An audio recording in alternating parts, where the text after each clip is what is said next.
தொடர்ந்து இந்த 10 கட்டளைகளில் முதல் கட்டளைகளை நம்ம பார்த்து முடித்தோம். முதலாவது கட்டளை. இப்போ முதல் கட்டளையில் ஒரு பிரதானமாக என்ன சொல்கிறாருன்னா, என்னை அன்றி வேறே தேவர்கள் உண்டாயிருக்க வேண்டாம்னார். இப்போ கடவுள் இந்த கட்டளையை கொடுப்பதற்கு முன்பாக அவங்களுடைய வாழ்க்கையில் தான் யாருன்றதை வெளிப்படுத்துகிறார். தனது மீட்பு, தனது வல்லமை, தனது மகிமையை கடவுள் வெளிப்படுத்தி அதுக்கப்புறம் தான் அந்த ஜனங்களுக்கு அந்த பிரமாணங்களை கொடுக்குறார். அந்த மீட்பின் நிமித்தமாக தான் அந்த கட்டளை அப்படின்றத நம்ம இங்கே பிரதானமாக பார்க்கணும். கடவுளால் ரட்சிக்கப்படாதவன், மீட்பை பெறாதவன் அந்த கட்டளையை கீழ்ப்படிய முடியாது, புரிந்து கொள்ள முடியாது. அதான் புதிய ஏற்பாடு, அதான் பழைய ஏற்பாடு. ஸோ அப்படி அந்த கட்டளையை அவர் கொடுக்குறார். அப்படி கொடுக்கும் பொழுது முதலாவது கட்டளை வந்து எல்லாவற்றிலும் தேவன் முதன்மையானவர். அதுதான் ஒரு பிரதானமாக அவர் சொல்கிறார். அப்படி சொல்லும் பொழுது வேறே தேவர்கள் அப்படின்றது என்னன்றது சொல்கிறோம். அது வெறும் விக்கிரக வழிபாடு மாத்திரம் இல்லை, கடவுளை தவிர நம்முடைய இருதயத்திலேயே வாழ்வு எதிர்ந்தாலும் அது வேறே தேவர்கள். உண்மையான கடவுளை தவிர வேறு எல்லாமே வேறே தேவர்கள். அதில் அவர் சொல்லும் பொழுது அந்த என்னை அன்றின்ற வார்த்தை, அவர் ஒருத்தர் மட்டும்தான் உண்மையால தேவன். வேறு கடவுள்லாம் கிடையாது, வேறு கடவுள் கிடையாது, விக்கிரகங்களில் எந்த சக்தியும் கிடையாது. அது வெறும் கட்டளைகளில் முதல் கட்டளைகளை நம்ம பார்த்து முடித்தோம். முதலாவது கட்டளை. இப்போ முதல் கட்டளையில் ஒரு பிரதானமாக என்ன சொல்கிறாருன்னா, என்னை அன்றி வேறே தேவர்கள் உண்டாயிருக்க வேண்டாம்னார். இப்போ கடவுள் இந்த கட்டளையை கொடுப்பதற்கு முன்பாக அவங்களுடைய வாழ்க்கையில் தான் யாருன்றதை வெளிப்படுத்துகிறார். தனது மீட்பு, தனது வல்லமை, தனது மகிமையை கடவுள் வெளிப்படுத்தி அதுக்கப்புறம் தான் அந்த ஜனங்களுக்கு அந்த பிரமாணங்களை கொடுக்குறார். அந்த மீட்பின் நிமித்தமாக தான் அந்த கட்டளை அப்படின்றத நம்ம இங்கே பிரதானமாக பார்க்கணும். கடவுளால் ரட்சிக்கப்படாதவன், மீட்பை பெறாதவன் அந்த கட்டளையை கீழ்ப்படிய முடியாது, புரிந்து கொள்ள முடியாது. அதான் புதிய ஏற்பாடு, அதான் பழைய ஏற்பாடு. ஸோ அப்படி அந்த கட்டளையை அவர் கொடுக்குறார். அப்படி கொடுக்கும் பொழுது முதலாவது கட்டளை வந்து எல்லாவற்றிலும் தேவன் முதன்மையானவர். அதுதான் ஒரு பிரதானமாக அவர் சொல்கிறார். அப்படி சொல்லும் பொழுது வேறே தேவர்கள் அப்படின்றது என்னன்றது சொல்கிறோம். அது வெறும் விக்கிரக வழிபாடு மாத்திரம் இல்லை, கடவுளை தவிர நம்முடைய இருதயத்திலேயே வாழ்வு எதிர்ந்தாலும் அது வேறே தேவர்கள். உண்மையான கடவுளை தவிர வேறு எல்லாமே வேறே தேவர்கள். அதில் அவர் சொல்லும் பொழுது அந்த என்னை அன்றின்ற வார்த்தை, அவர் ஒருத்தர் மட்டும்தான் உண்மையால தேவன். வேறு கடவுள்லாம் கிடையாது, வேறு கடவுள் கிடையாது, விக்கிரகங்களில் எந்த சக்தியும் கிடையாது. அது வெறும் சிலை, அது வெறும் பொருள், அது வெறும் கல் மரத்தினால மனுஷன் உண்டாக்குனா தான். அதுக்குள்ளே எந்த வல்லமையும் கிடையாது. போல ஒரு சிலையை அடித்தா அது உடஞ்சிரும், சிலை பேசாது, அந்த சிலை நகராது. ஆனால் தேவன் நீங்கள் வேறே கடவுள்னு சொல்லும் பொழுது விக்கிரக வழிபாடை மாத்திரம் சொல்லலை, அப்புறம் மனுஷன் தனக்குத்தானே வேறே தேவர்களை கொண்டு இருக்கிறான் அப்படின்றார். ஏன்னா விக்கிரக வழிபாடு என்பது மனிதன் சுயத்தை ஆராதிக்கிறதா விக்கிரக வழிபாடு. தான் நினச்சதை மனுஷன் கடவுளாக உண்டாக்கி வழிபடுறான், கடவுள் தன்னைத்தானே வழிபடுறான் அப்படின்றத அவர் சொல்கிறாரு. அதில் இந்த உலகத்தில் பலவிதமான பொழுதுபோக்கு, பலவிதமான உறவுகள், மகிழ்ச்சி, இது எல்லாவற்றையும் மனுஷன் தேடும் பொழுது அவன் வேறு தேவர்களை கொண்டவனாக தான் இருக்கிறான். எல்லா மனிதனுடைய இருதயமும் பாவத்தில் வீழ்ந்ததுனால இயல்பா இந்த கால்வின் சொல்கிறாரு, மனித இருதயம் விக்கிரக தொழிற்சாலைன்றார். விக்கிரக தொழிற்சாலைனா என்ன நடக்கும்? பொருள் வந்து தொடர்ந்து செஞ்சுட்டே இருப்பாங்க. தொழிற்சாலைனா பொருள் செஞ்சுட்டே இருப்பாங்க. இப்போ என் இருதயம் விக்கிரக தொழிற்சாலைனா நான் தொடர்ந்து விக்கிரகத்தை இருதயத்தில் உருவாக்கிட்டே இருப்பேன். ஒன்று மாற்றி ஒன்று, இன்னும் மாற்றி இன்னொன்று. கடவுளை தவிர மற்ற எல்லாத்தையும் என் இருதயம் உருவாக்கும், வணங்கும். அதான் அவர் சொல்கிறார். அதனால் இந்த முதலாவது கட்டளையை இயல்பாக எந்த மனிதனும் பூரணமாக கை கொள்ள முடியாது. இந்த கட்டளையை இயேசு ஒருத்தர் தான் கை கொண்டார். எந்த மனிதனும் ஒரே தேவனை மட்டுமே முழுமையாக பின்பற்றக்கூடிய நிலையில் இல்லை. ரட்சிக்கப்பட்ட விசுவாசியும் கூட இதை பின்பற்றுகிறதுல தவறி போகிறான். இந்த உலகத்தை விட்டு கடந்து நம்ம பரலோகம் போனால் மட்டும்தான் இந்த முதலாவது கட்டளையை கை கொள்ள முடியும். இப்போ கடவுள் ஒரு மனுஷனை நியாயம் தீர்க்கிறாரு, ஒரு மனுஷன் நரகத்தில் அனுப்புகிறாருன்னா அவன் இந்த உலகத்தில் வாழ்ந்த வாழ்க்கையினால் கிடையாது. இந்த வாழ்க்கையில் அவன் நிறைய கொலை பண்ணிட்டான், திருடிட்டான், உபச்சாரம் பண்ணிட்டான், அதனால அவனுக்கு நரகம் கிடையாது. இந்த 1வது கட்டளை அவன் மீறிட்டாவே அவனுக்கு நரகம்தான். ஒரே கடவுளை உண்மையாக தேடாமல் இருந்தாவே அதனால தான் இந்த உலகத்தில் அவன் ஏழைகளை விசாரிக்கலாம், நேர்மையாக வாழலாம், தான் உடம்பையை சுத்தரிக்க கொடுக்கலாம். இது எதுவும் என்ன செய்யாதுன்னா அவனுக்கு உண்மையான கடவுளுடைய உறவுக்குள்ளாக அவனை கொண்டு வராது அப்படின்றது தான் பாவம். இப்போ இருதயத்தில் வேறு தேவர்கள் உண்டாயிருக்குதை நான் கண்டுபிடிக்கிறதுக்கு சில 4 காரியங்களை சொல்கிறார். என்னுடைய ஈடுபாடு எதில் இருக்குதோ அது என்னுடைய வேறு தேவர்கள் அப்படின்றாரு. என் இருதயத்தினால் எது ஆளப்படுகிறதோ அது வேறு தேவர்கள்ன்றாரு. என் வாழ்க்கையில் எது ரொம்ப முக்கியத்துவம் முதலாவது இடத்துல என்ன இருந்தாலும் அது வேறு தேவர்கள்னு சொல்கிறார். இன்னொன்று, நான் செய்யக்கூடிய காரியங்களில் என்ன நோக்கத்துக்காண்டி செய்கிறேன், என்னுடைய சுய விருப்பத்துக்காண்டி செய்கிறேன்னா அல்லது கடவுளுடைய நோக்கத்துக்காக செய்கிறேன்னா, இந்த கேள்வி கேட்டால் தான் என் இருதயத்தில் கடவுள் இருக்கிறாரா, என் வாழ்க்கையில் கடவுள் பிரதானமாக இருக்கிறாரா இல்லையான்னு தெரியும். அதை அவர் சொல்கிறார். சரிங்களா? இன்றைக்கி நம்ம 2வது கட்டளையே பார்க்க போகிறோம். இன்னும் 1வது கட்டளையில் நிறைய விஷயம் இருக்குது, அதை இன்னும் நம்ம அடுத்த வாரத்தில் சிந்திப்போம். இந்த 2வது கட்டளை நம்ம 31வது பக்கம். புரிஞ்சுங்களா? என்ன புரிஞ்சிச்சு? என்னது? சிலையை வந்து செய்யப்பட்டது. சரி. அதுக்கு உயிர் இல்லை, அதனால கடவுள் ஒருத்தர் தான். சரி. அது பாவம். என்ன பாவம்? சிலையை சரி. வேற என்ன சொல்லப்படுது?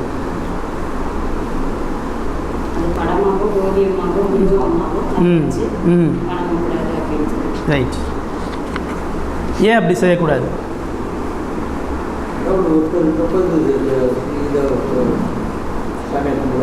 கடவுள் வந்து ஆவியாக இருக்கிறார், அதான் பிரச்சனை.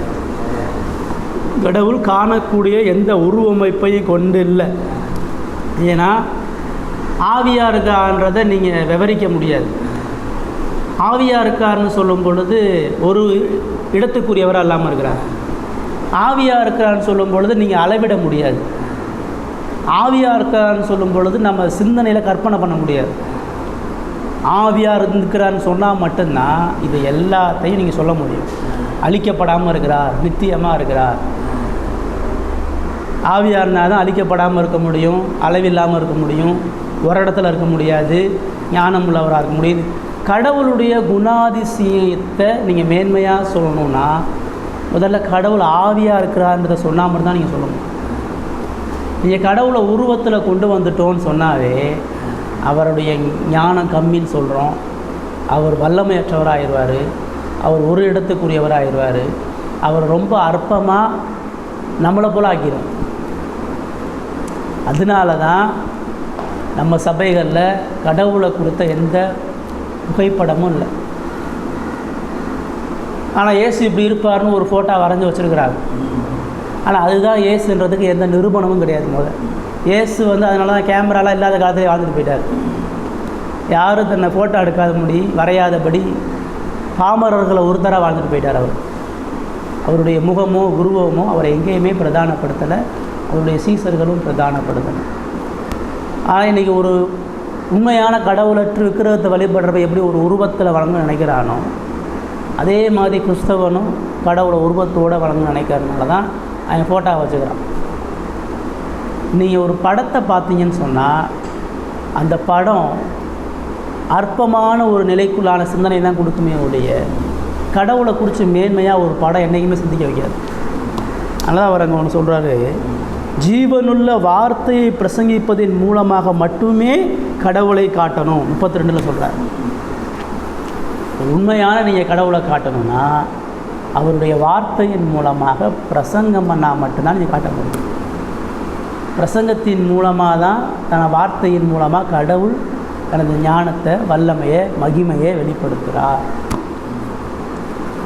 சின்ன குழந்தைங்களுக்கு புரியாதுன்றக்காண்டி சின்ன குழந்தைங்களுக்குலாம் இந்த சண்டே ஸ்கூலில் இயேசு படத்தை போட்டு சொல்லுவாங்க. இயேசு காற்றையும் கதறையை அறுத்துட்டினார்னா அது ஒரு படத்தில் வரைஞ்சி அதை சொல்லுவாங்க. அந்த குழந்தை அந்த படத்தை பார்த்துச்சுன்னா சரி ஏதோ ஒரு மனுஷன் போய் அதை அமர்த்திட்டாரு அப்படின்னா. ஆனால் நீங்கள் வேதத்தில் இருந்து இயேசு எவ்வளோ மேன்மையாக அந்த கடலையும் அந்த காற்றை கொந்தளிப்பு அதக்குன்னு சொன்னால் அவருடைய அதிகாரம், அவருடைய வார்த்தையினுடைய வல்லமை, இது எல்லாத்தையும் நீங்கள் பேசி தான் அந்த குழந்தைக்கு புரிய வைக்க முடியும். ஒவ்வொரு விஷயத்தையும் படத்தின் மூலமாக ரொம்ப சிறப்பாக கடவுளை குறித்த எந்த காரியத்தையும் குழந்தையாக இருந்தாலும் சரி பெரியவங்களாக இருந்தாலும் சரி படத்தின் மூலமாக புரிய வைக்கவே முடியாது. அது புரிய வச்சா நம்ம பாவம் செய்கிறதா அர்த்தம். கடவுள் மனிதனாக இந்த உலகத்தில் வந்தார். இயேசு மனிதனாக வந்தார், மீட்புக்காக வந்தார். அவருடைய பேச பார்த்து வர்ஷிப் நம்ம பண்ணுறதுக்காக அவர் வரல. கடவுள் எப்படிப்பட்டவராக இருப்பாருன்னு காமிக்கிறதுக்காக மனித உருவெடுத்ததுக்கு காரணம் மனிதர்களோடு அவர் தன்னை உட்படுத்தி கொண்டாருங்கிறதுக்காக வந்திருக்கு. இப்போ நம்ம குழந்தைங்களுக்கு இயேசு மனிதனாக இருந்த பொழுது, ஒரு தேவகுமாரனாக இருந்தபோது அவர் இந்த விதமான காரியங்கள்லாம் செஞ்சாருன்னு அந்த குழந்தை புரிந்து கொள்ளும்படியாக சொல்லித்தரது. அந்த குழந்தை அதை பார்த்து விக்கிரக ஆராதனை செய்யணும்னு நம்ம சொல்லித்தரது. ஒரு பிக்சரில் ஒரு குழந்தைக்கு ஒரு இயேசுடைய ஒரு புகைப்படத்தை காமிச்சு நான் சொல்லித்தரேன், அப்போ இங்கே பாரு இயேசு காற்றையும் கடலையும் அகன்றாரு, சீஷர்கள் கூட படகுல போயிட்டு இருக்காரு அப்படின்னு நான் காமிக்கிறேன். நான் வந்து இயேசு மீட்புக்காக வந்தாருன்னு தான் அந்த பிக்சரை நான் பயன்படுத்துகிறேன். இந்த பிக்சரை பார்த்து நீ இயேசுவை வர்ஷிப் பண்ணு அப்படின்னு நான் ஒன்றும் சொல்கிறது இல்லையே. எனக்கு தெரியல, நான் டவுட்டுக்காக தான் கேட்குறேன். அப்போ அது தவறாக வருமா, எப்படி என் மனநிலை? இயேசு மனிதனாக வந்தாருங்களா? இப்போ வேதத்தில் இயேசு அவர் வாழ்ந்த நாட்களில் நடந்த சம்பவத்தை நமக்கு படமாக ஏன் கொடுக்கல? வேதத்தை எழுதிய கடவுள் ஒரு குழந்தைக்கு மீட்பை கொடுப்பதற்கு படம் உதவி செய்யும் என்று அறிந்திருந்தால் அவரே படத்தை கொடுத்துருப்பாரே. அவரையே அந்த படமாக அதை கொடுக்கல. நம்ம நினைக்கிறோம் பிள்ளைக்கு இப்படிதானே சொல்லி கொடுக்குறோம். அது உண்மையாக அதை நேசிச்சிச்சுன்னா, அந்த படம் தான் கடவுள் நேசிச்சிச்சுன்னா அது மனதில் வந்து எடுக்க இதற்குள்ள பாவம் இருக்காது. பைபிளை படிக்கும் போதே அவன் அதை கிரியேட் பண்ணலாம். படத்துலேருந்து வரணுன்ற அவசியம் இல்லை. பைபிளை படிக்க மனிதனுக்குள்ள பாவம் இருக்கிறதுனால அவன் அதையுமே விக்கிரகாரத்தையாக மாற்றுவான் பைபிளையும். இப்போ நீங்கள் இது அந்த குழந்தை தப்பாக புரிஞ்சிடும்னு சொன்னீங்கன்னா அது புரியாதுன்ற ஒரு வார்த்தைக்கு போயிடுவாங்க. இப்போ நம்ம என்ன சொல்லணும்னா கடவுள் என்ன கொடுத்துருக்குறாரு, கடவுளுடைய வழிமுறை என்ன, அதை கேட்கணும். இப்போ அதுக்கு என்ன பதில் சொல்லுவீங்க? அந்த குழந்தைக்கு படத்தின் மூலமாக அந்த சத்தியத்தை புரிய வைக்க முடியும்னு கடவுளுக்கு தெரியாதா? கடவுள் ஏன் அதை செய்யலை? அப்போ இருங்க நான் குழந்தைக்கும் கொடுக்கப்பட்டிருக்கல. ஆனால் குழந்தைக்கும் வேதம் தானே. இப்போ நீங்கள் கேட்டது நான் அந்த குழந்தைக்கு இந்த படத்தை பயன்படுத்தணுன்றீங்க. ஆண்டவர் குழந்தைக்கு அந்த வேதத்தை தானே கொடுத்துருக்குறாரு, படத்தை கொடுக்கலையே. பாகமத்தில் என்ன சொல்கிறாரு? நான் உனக்கு உபதேசிக்கிறத உன் பிள்ளைக்கு படம் வரைஞ்சி காட்டு நான் சொன்னார். நான் உன்னை எகிப்திலேருந்து எப்படி காட்டினேன்றதை வீடியோ போட்டு காட்டினா சொன்னேன். உட்கார்ந்துருக்கும்போது பேசும்பொழுது அவர்களை குறித்து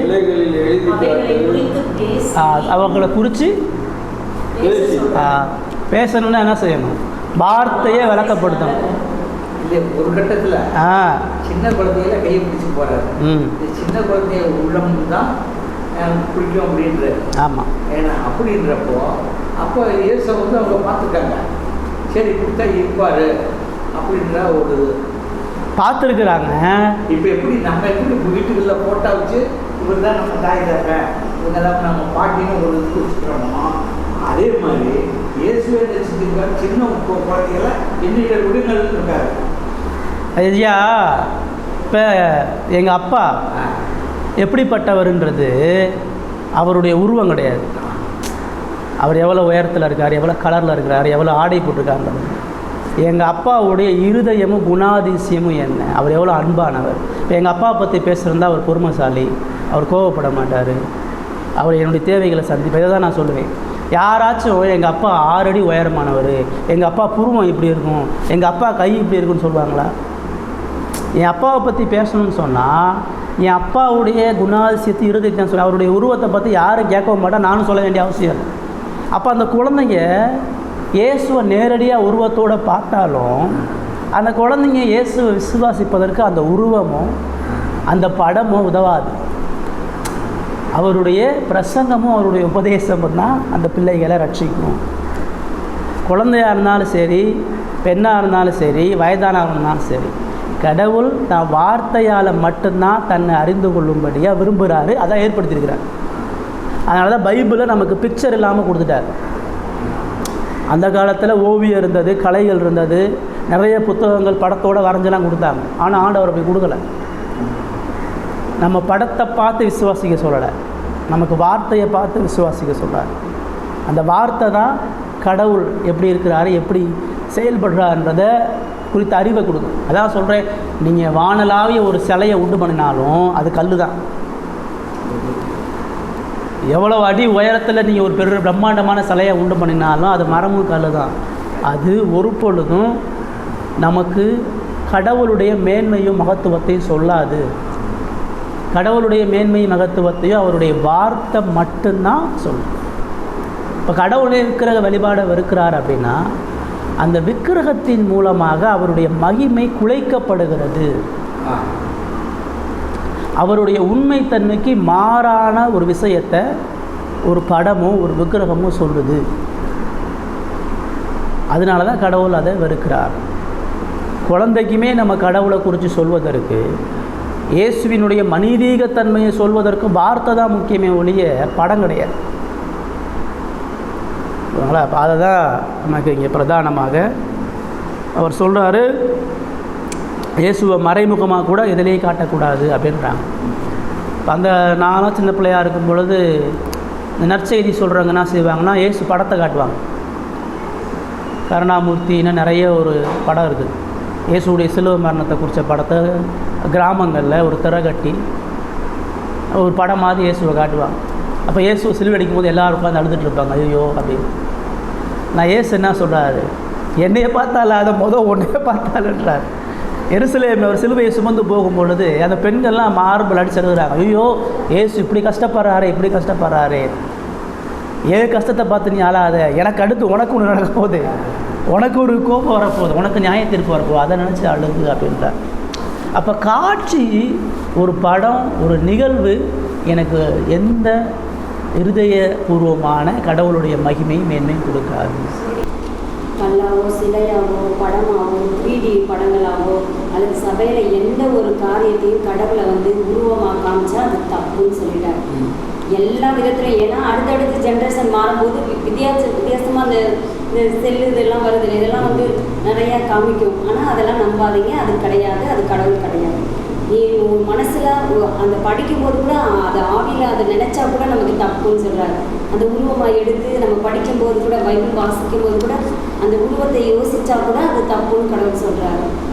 அவர் யாரும் பார்க்கல, அவரை பார்க்கவும் முடியாது, அவருக்கு உருவம் கொடுக்க நம்ம கூடாது அப்படின்னு சொல்கிறார்.